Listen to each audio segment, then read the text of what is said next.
Welcome to Exploring the Ethnogothic. I'm Dr. Eric Wesselman. And I'm Dr. Stanford Carpenter. In this series, we explore the intersection between horror, race, social identity, and culture. For today's special guest, we are joined by Mr. Victor LaValle, author of short stories, novels, and comic books. He has won numerous awards, including the Bram Stoker Award and the World Fantasy Award. He teaches at Columbia University. The adaptation of his novel, The Changeling, will soon air on Apple TV+. Mr. LaValle, welcome to the show. It's good to be here. Thanks for having me.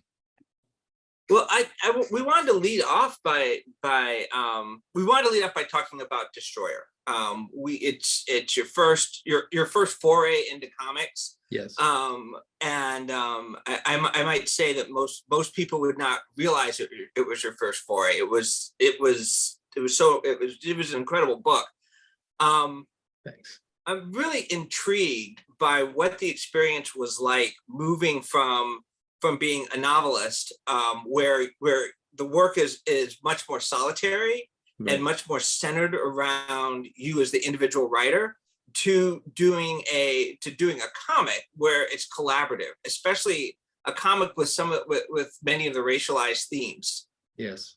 Yeah, well, so thanks, first of all, for the kind words about the book. I would say, so one of the things about being a novelist or fiction writer is that you are in total control, largely, of the creation, right? You are the storyteller, certainly, but you're also the set designer, you're the prop master, you're everything. You're the illustrator for the images in the reader's mind. And I will admit, it took a little time to learn the power of sharing power, if I could put it that way. So even like my earliest scripts for Destroyer were every panel when I was describing it with these 2, 3, 4 paragraph long descriptions of every detail. This is how I want this. This is what I want from the, and I'm sure it was a real pain to Dietrich Smith, the artist, right? Like, I'm sure he was rolling his eyes at this unbelievably controlling writer. And what was great was, even from the very first issue, when he sent back his first pass of pencils, there was this great moment of me being like, oh, like, this is so much better than what I was even imagining and what I was trying to sort of nitpick and control, you know. And as the scripts went by from issue 1 to by the time of issue 6, it was like a couple sentences, because I knew I'm just going to give a general sense of what I was hoping for, and Dietrich's going to do something amazing with that. And then the same thing with the colorist and the letterer and the all on and on and on. But it took a little time to learn to have confidence in your your team, your coworkers, so to speak, and also to realize that those people are professionals and can do other things better than you, right? I might come up with the dialogue or the idea, but Dietrich was going to come up with a better image than anything I was going to picture in my head, because I'm just not I'm not a visual artist. And so it was a slow process of letting go of my natural desire to control everything, and realizing it was better for it. Okay, and how did you also find that that it also altered the plot as you went through, or was it mainly around, or were people mainly staying to their little corner of the world? Well, you know, what was great was also what I would find is I might have, let's say, just for instance, some scene where, say, Josephine is going to talk through all of her pain and her deep sadness, and it would be 3, 4 balloons chunking up a whole panel. And then Dietrich would send back his pass, and I would see that what he'd drawn illuminated her deep grief and sadness. And so there was no point in most of those words. And so instead I could essentially go to the second layer and let her say something that almost seems like a non sequitur. She doesn't have to say, I feel grief, because the image suggests grief. And instead, maybe she mentions a song lyric or a piece of American history, and you put together like she's talking about her grief through this. And so that happened, I would say, a fair amount of time. So it wasn't necessarily that the story changed so much as, again, Dietrich's like amazing art allowed me to shut up, you know. And I think one of the real failings sometimes when fiction writers move into comics, and also, if I could say, when fiction writers move into TV and film, is that we just put way too many words in people's mouths. And we don't trust that this is a visual medium that can tell the story that way. But thankfully, I was able to understand and accept that. And I think it was only like infinitely better for me shutting up and letting the art do so much work. Okay, and I'm going to rewind just a little bit. Tell me a little bit about Destroyer in terms of why did you decide to do this retelling of Frankenstein? And in fact, start off with, what was your elevator pitch for the story? So my wife is a writer as well, and she, which much like me, also means she's a teacher, right? And so she was teaching a class called The Literature of Motherhood, and she was teaching Frankenstein in that context. And it had been a while since I'd read the book, and she was talking it up because she had reread it for that class. And I said, I'm going to take a look at it again. It's been a while, and I reread it, and the two things that jumped out at me this time, number one, was clearly how political of a book it was. I think I'd understood that in previous readings, but for whatever reason, this was, I think, 2015 or so, 2015 or 2016. And it just hit me so much harder, so much more clearly, certainly in particular from the point of view of the creation, the monster. Like all of its talk, all of its dialogue is so explicitly political about one's the value of an individual's life, and the desire for the ability to live in one's agency and to not be discarded by one's parents / society. All these kinds of things were so clearly very political. And I loved being reminded that this thing that is a science fiction novel and a horror novel is also a political novel. And that Mary Shelley definitely meant that. Like, it wasn't by an accident that happened.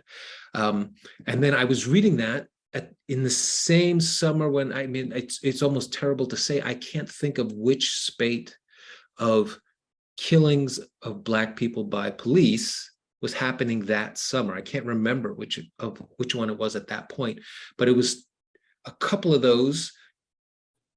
And in particular, seeing the parents, the mother of at least one of the kids who was murdered, just standing there in her tears, in her pain, in her grief, in her rage.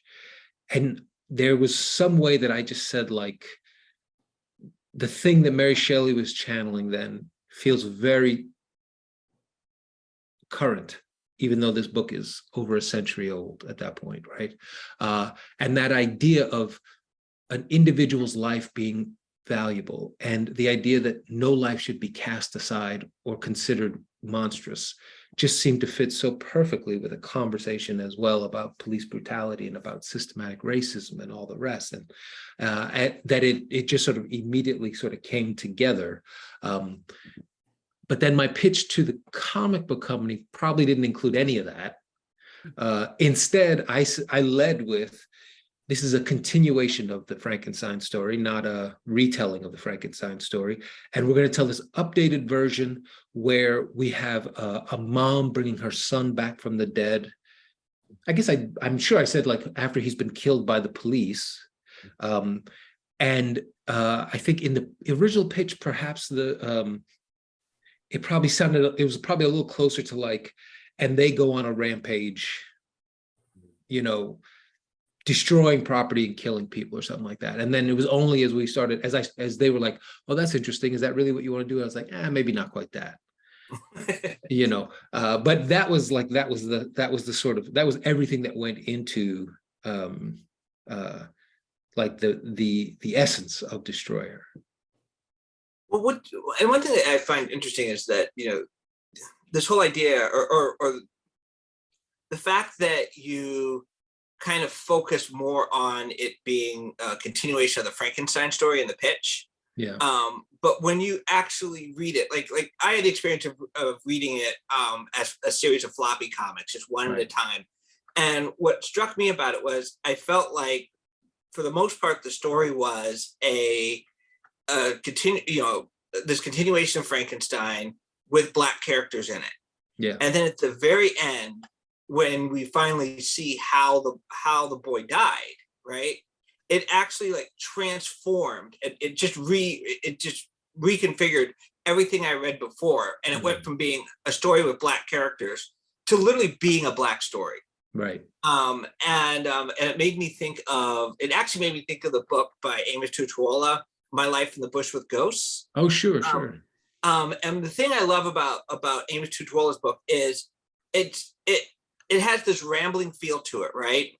And when you get to the end, it ends on a one sentence paragraph, but it's just talking, and then in quotes at the very end, and this is what hatred did. Yeah. Right. And I felt like in Destroyer that's kind of how I felt at the end. It was like boom, boom, boom, boom, boom. All of this stuff happens. We see all of this going back and forth over technology, over value, and all of a sudden it's like, oh, and this is what racism did. Right. Right. Well, you know, I appreciate that sense. Like to me, the thing that I was hoping to avoid was like sometimes when it leads with the idea, I was afraid if I led with the idea that this is the story of a kid who is killed by the police, then in a way that's all Akai would be, and that's all Josephine would be. They would only be the tragedy at the end of it all, as opposed to, like, to my mind, they're all this vast and complex life, right? They are scientific genius, and they're a kid who loves baseball, and they're a couple who got divorced because dad had, if you take it out of the literal context of the story, just dad had to stay in one city for work and mom moved elsewhere because for her work, and the kid is caught in the middle, and he's a little more vulnerable as a result. And the idea that all of these things are what's going on in their lives. And then this event happens. And then this event. And so that the event is not that is the most important thing about Akai and Josephine and Pliers is not that he was killed. It's that their lives were incredibly important, and then he was killed. You know, and I'm feeling like there was a nuance there that seemed important to me. Because, you know, just so that the point isn't that tragedy is all that their life was. Their life was mythic and grand. And then it was closed off. And then because of her genius, it became even more mythic. You know. Well, and that's also what's kind of interesting about that is that when John Jennings and I came up with the term ethnogothic, one of the things that we're really, and we're also talking about this as Afrofuturism was kind of reemerging as a term. Yes. Is that part of the importance of coming up with a different term was also a description of the decentering of whiteness within narrative. Yeah. You know, that it's not that when you start getting into blackness, brownness, you know, any type of otherness, right? Yeah. That we often, you know, create narratives that literally reinscribe the otherness, even as we focus on those characters. And what you just described is interesting because you talk about it in terms of like the grandness of their lives, Mhm. right? And but it's also the grandness of their Black lives. But it's Yes. not being told. It's not being. There's not a voyeuristic feel to it. And that was something that I really appreciated. And it also leads me into questions about you are known for doing stuff that really spins out of the horror genre.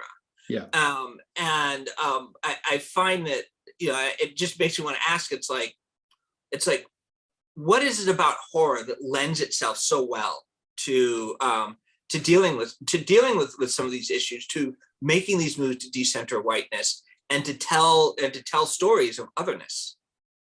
Well, I mean, one of the great things about horror is you have monsters, right? Like, and monsters are a great way to talk about real things, but packed inside something so unreal that you can still also tell, for lack of better terms, like a fun story, right? You can still, a werewolf story can also be a story about puberty, right? Like deep down, or about sexual desire that is considered unnatural or whatever it might be, right? And in my experience, like, I do like talking about things that are considered current event or political or whatever it might be. But even for me, as much as I enjoy that stuff, sometimes when things talk about when a story or a show or a movie or a comic talks about those things too directly, I kind of go, I agree with you, I guess. Like, I mean, I'm already on the same page or whatever, but if suddenly you tell me like, no, this ghost is like, this is a ghost story, and then secretly it's a story about the buried past and the ways that the past doesn't die. And in that way, we talk about the Japanese internment camps in World War II, or we talk about the Trail of Tears, or whatever it might be. Like, by putting it through the lens of the monster, I find, number one, I get to have some fun with it. Number two, you get to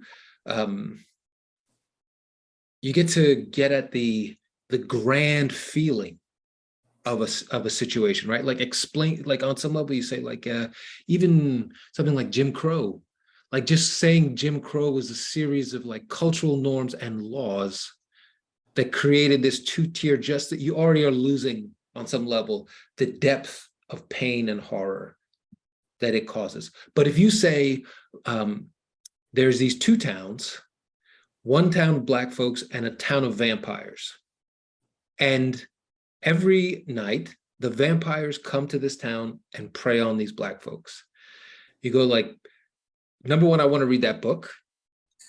And number two, oh, that's Jim Crow. I think I get it. Parents disappear, children disappear. And in the morning, the town of vampires kind of say, oh, I didn't even know anything. I was asleep. Whatever it was, right. However you would play it. But I think horror kind of lets you do that in a way that is also, like, say, different from, say, to be very broad, like science fiction, I feel like in a weird way is often a more optimistic genre, or can be, just because it presumes that there's a future, right? Which is, to me, always optimistic, right? Seems optimistic. And then fantasy as a genre often seems to presume that this past was great, was interesting, was beautiful, was full of adventure and fun and all this kind of stuff. So in some sort of way, it sort of, I think it beautifies the past in this way that is also very hard for me to sort of get into it fully. But horror, for me at least, is always saying things are messed up and we got to deal with it, whether it's talking about the current day, the past, or even the future. Even Friday the 13th, Jason Goes to Space admitted that there's a future, but there's still horror killing people out here, And I really like that. Like that horror does that, and for me at least, that feels like very honest in a way that I appreciate. But one of the things I like about, if I'm gonna jump in, the with Destroyer, there are so many layers to it. Like, I've read it a couple times now, and I had a slightly different experience than Stanford did, because I read it sort of as a collection, Right. more recently. And also Stanford kind of gave me a little bit of a heads up that it was, this sort of had this Black Lives Matter socio-political angle to it as well. So I kind of knew that going all the way through. Right. But there was the sci-fi elements, the horror elements, the tragedy that I was just sort of kind of weaving in it. Like, I need to read this multiple times. This one of the things that resonated a lot with me is when I teach, I talk about what are the ways that we identify with characters, right? And there are various ways to do that. It could be from having similar identity categories, similar experiences, similar personalities, various ways. Right. And this core of grief, right, that these characters are dealing with. And if you mind, I'm gonna read, because the passage that struck me was when Dr. Baker provides the alternative perspective on Victor Frankenstein's motivation. So I'll read here. This is Dr. Baker. The movies always make him out to be a mad scientist, drawn to do this unnatural thing because he's a monster, a creature of vanity. But what if Victor was just a young man who'd lost his devoted mother, or his devoted and wonderful mother? What if he'd been driven insane not by hubris, but by something much more desperate? Grief. That's what started this thing 130 years ago. That's what's keeping the story alive now.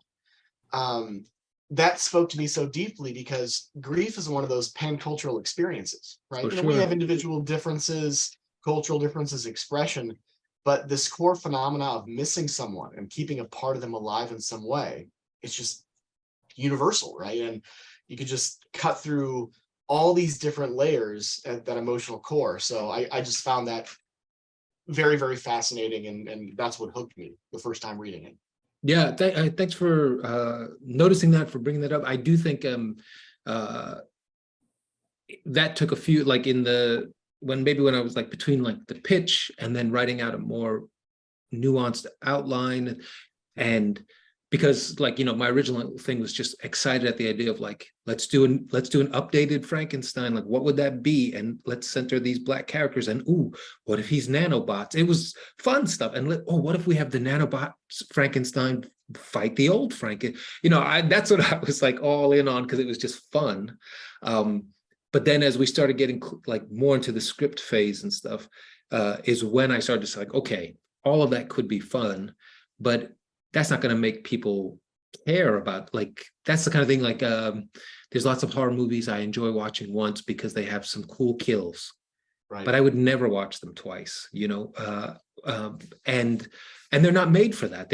Nobody expects you to come back a second time, unless you're really into the effect or something.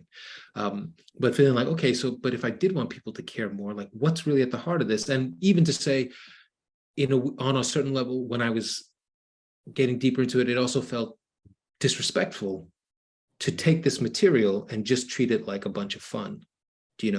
Like, there's got to be something under all of that. And then it also helps, like, in many ways, Akai is our first son.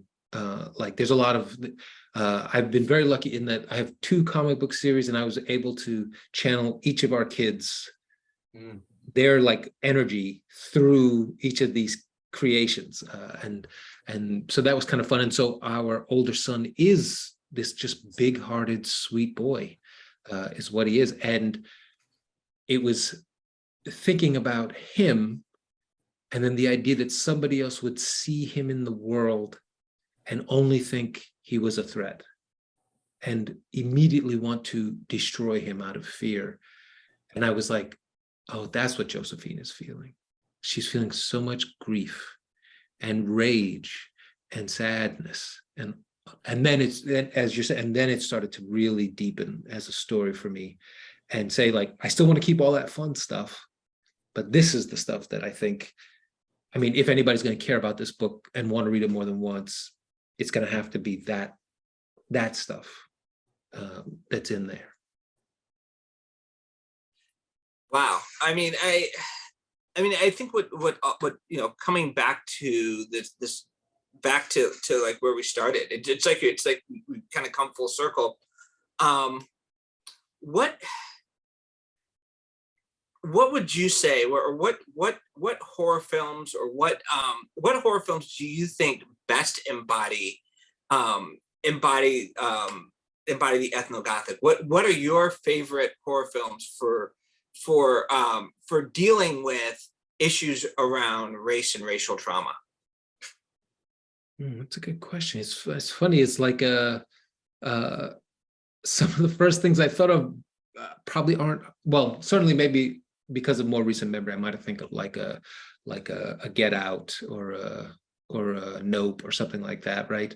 Or then I'd go back a little farther to like Tales from the Hood from the 90s, and the ways that I think they found a nice way to balance, like, we are going to give you the EC comics kind of like spaghetti thrill, chill, weirdness, whatever, but we are also going to talk about some things that do feel very specific to Black culture, experience, perspective, right? But weirdly, like when you said it, then I also was thinking of like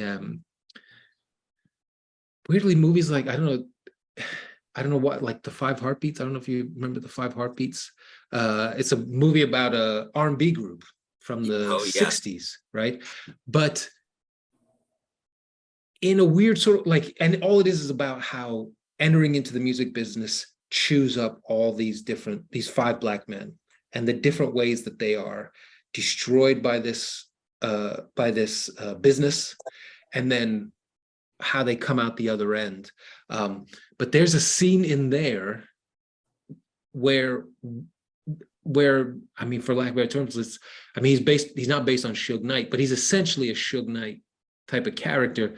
Just hangs one of the dudes off one of the Five Heartbeats off a balcony with two friends, like, and basically because one of the Five Heartbeats has shown up and said, like, I want my publishing rights, or I want my royalty rate, or something, I want to know what we made. And he's like, oh, my office hours, a famous scene, my office hours are from 9 to 5 or whatever it is. And the guy's like, what are you talking about? And he says, this is not office hours.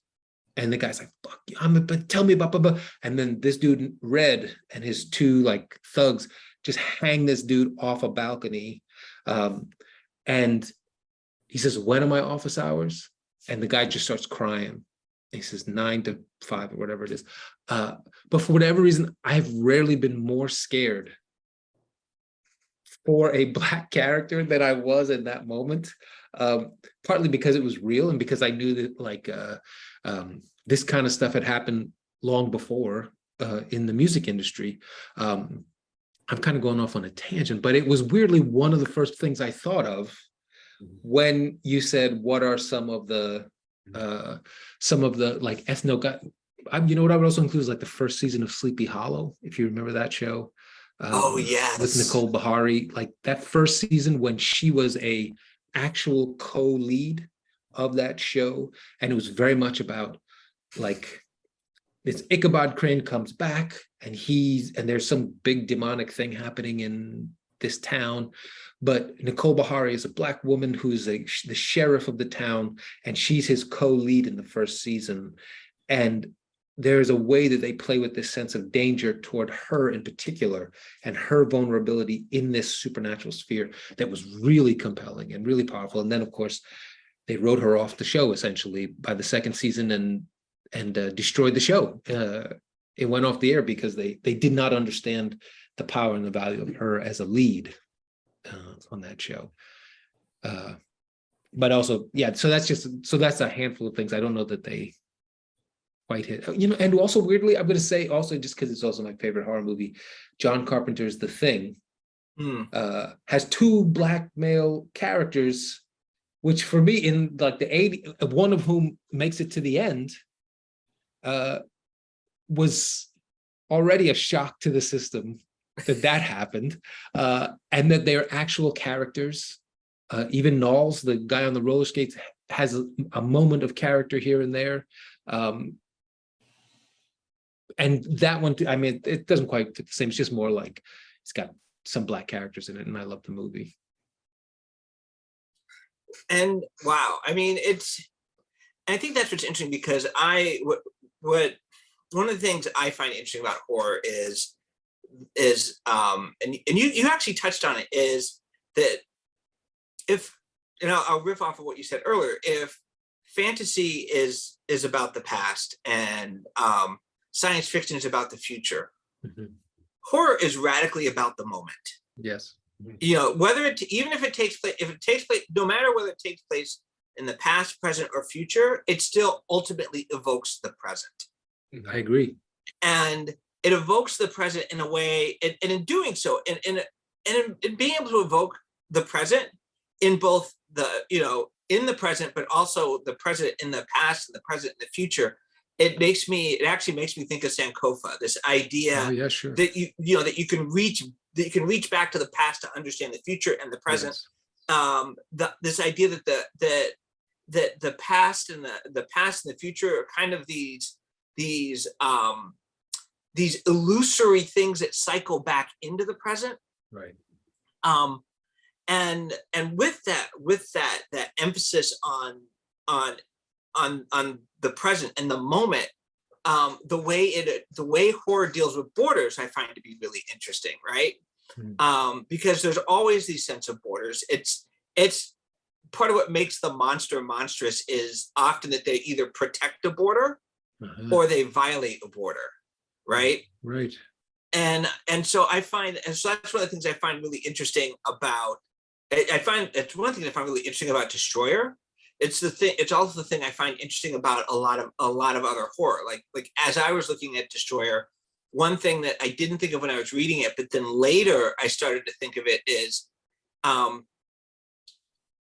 Destroyer, especially at the end, we realize that this starts with a Black boy whose body doesn't matter, right? And so when he's alive, his body doesn't matter. When he's dead, now he is the embodiment of all of these scientific and arcane things. Right. And people want to find, and people are trying to track him down. Why? Because they want to mine him for his value. Right. and in that way, it's also a very colonial narrative, right? For sure. Now he's valuable. Yeah. Yeah. And so I'm really interested in that, and in where value is, in the way these stories question value. And I'm wondering if you have any like thoughts to add onto that in terms of your creative process and how you were thinking through this character. Well, it's interesting you said, like, I when you put it that way, I see it for sure, like that his value to everyone but his mother and maybe his father only exists once he's become transformed, right? Like that he couldn't be valuable simply as a sweet, thoughtful Black boy. What's the use in that? Almost, it would be the outside world's perspective on him. Whereas, of course, for mom and dad, that's the most beautiful and valuable version of him, right? And part of him, and that part of the tragedy, at least for Josephine, is even in bringing him back, it's not him exactly, right? Like you can't ever get that back, is part of the pain of it all. But I was also thinking about, like for Josephine, in her narrative, one of the things that I wanted to be an undercurrent of what was driving her, maybe to the point of snapping, was also that she is never valuable, right? Like she's always overlooked, like right from the beginning when the two agents show up at the bar, there's purposely a panel where they're just like, nah, like no one of value is here. It can't, and that sense that like, and then when you see a little bit of her past, and you see she's often overlooked, she's often undervalued, and that sense that like in her way she is also trapped in this problem of being misunderstood or treated as invisible, largely at some point. Even at the agency, when she finally says that she's pregnant, she becomes invisible. She becomes useless then, because now, you're just some conventional mother. I can't make use of that, right? Like, so for both Akai and Josephine, I wanted to sort of talk about this question of like why neither of them is considered valuable by the larger world, even as the, like, at least the lens I'm using, it should be clear that they are absolutely the most, for lack of better terms, the most valuable, the most interesting, the most lovable, most everything. But but that's often not enough to save you, right? What one of the things that struck me, Victor, during your unpacking of that, is there's sort of like these multiple intersections of identity devaluing in the different contexts, right? Yes. So we have the racial component, we have the gendered component for Dr. Baker, who's in the STEM field, right? Yes. There's lots of hurdles for women in STEM. You also have the sort of age component for Akai as well, right? So there's, at least in American and Western society, there's this, people are most valuable when they are of working age, not too old, not too young, right? But you're contributing to the economy, whatever. And so that there's just these multiple layers of identity devaluing going on for these characters. For sure. And I mean, even, this is almost silly to say, but like even the creature, even the creation is, I mean, that's the whole point of the original Frankenstein, right? Is that another creator would say, this is the great miracle of our age. The life has returned, and like a very chatty life, right? Like in that original novel, he talks a lot. He's very, very thoughtful. And yet there too, he's cast aside. He is of no value to Victor Frankenstein and to the larger world, no matter how he tries to articulate himself, no matter how well he can articulate his inner life and his needs and all the rest. They see him, they run in fear. That's it. Or they try to kill him, and so there's a lot of different, I agree, like there's a lot of different characters who are, whose value is not recognized. Well, I mean, I don't want to, we didn't want to make this something that took up all your day.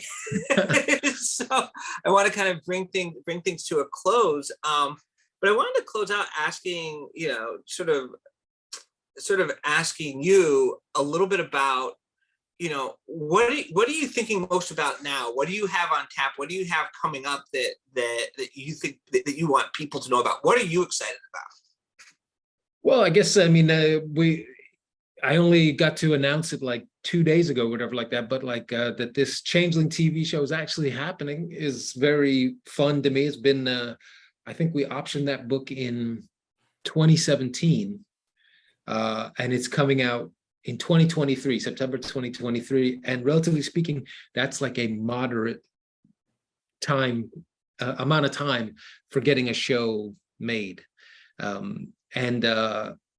I got, thanks to the woman who created the show's showrunner, who wrote all 8 episodes of the first season, is a wonderful writer named Kelly Marcel. And like from the beginning, she said, I don't want you to be, like, the usual way this works is they option a book or a story from the fiction writer, and then you're told, like, pack your bags, we'll take it from here, kind of thing. But Kelly didn't say that. Kelly said, I want us to do this together.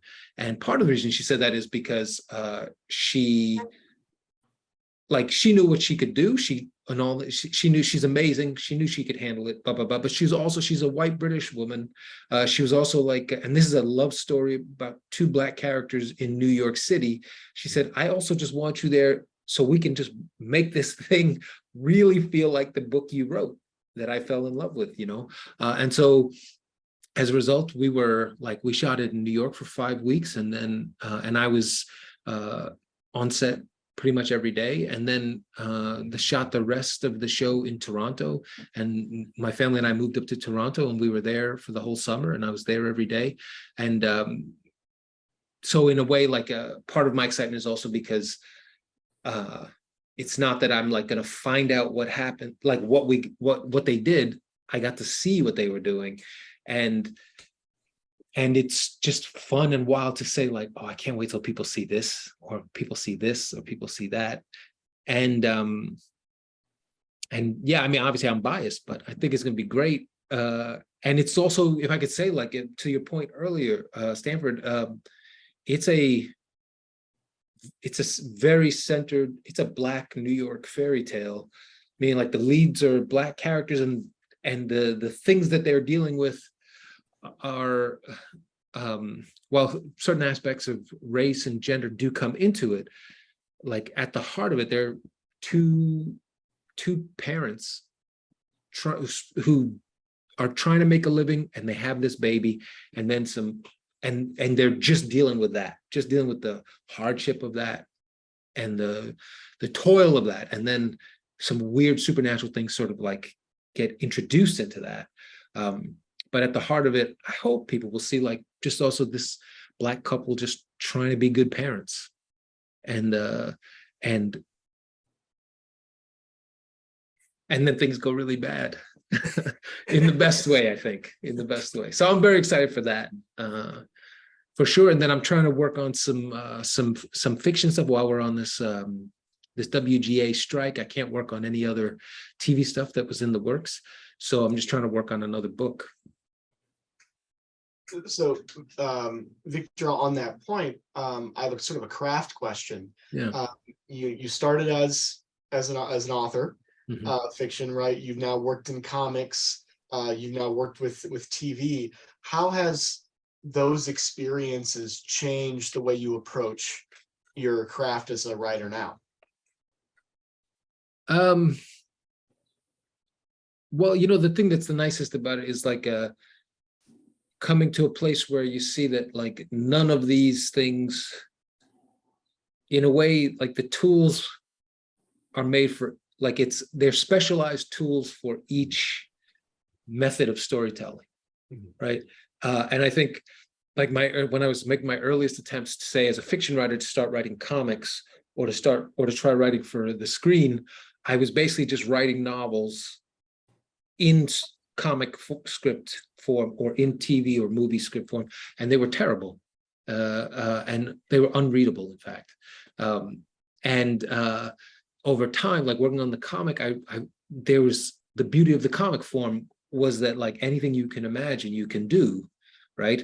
And then when you add in the artists, you start to say, and even more than you can imagine, you can do, you know. And then with TV and screenwriting kind of stuff, number one, budgets make it so that you can't do anything you want to do. At least like I'm not at that stage yet. But more importantly is like then actors bring in all these other things, like they're your collaborators, and the director's your collaborator, and getting to see the ways that they're all telling the story together with you in some new way, right? Because if an actor's not going to say a line, I'm telling you, like, you can't make them. You just can't make them. Like if they have enough power, you can't make them. And that was illuminating too. It's just like, okay, so we got to figure out a new way to deal with this.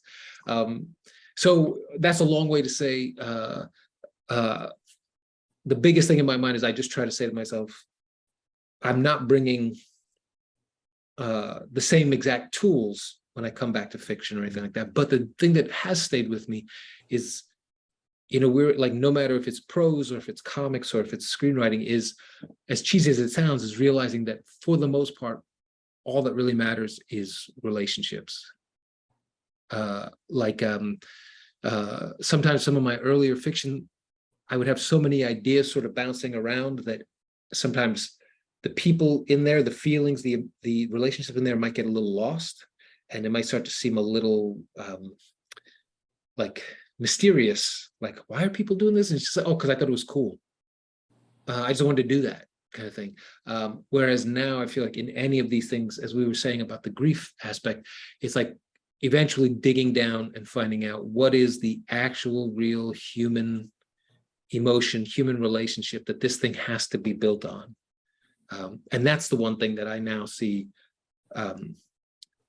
has to be present no matter the genre. Whereas in the past, I might have said like, oh no, a cool idea is enough. And now I see like, even like some real human relationships can beat a cool idea 9 times out of 10. But maybe the best case is a cool idea plus real human relationships. And then you're gold. Thank you. Well, on that note, I mean, I just want to say, you know, how much I love your work, and I also want to say thank you so much for coming. Thank you so much for being a part of this.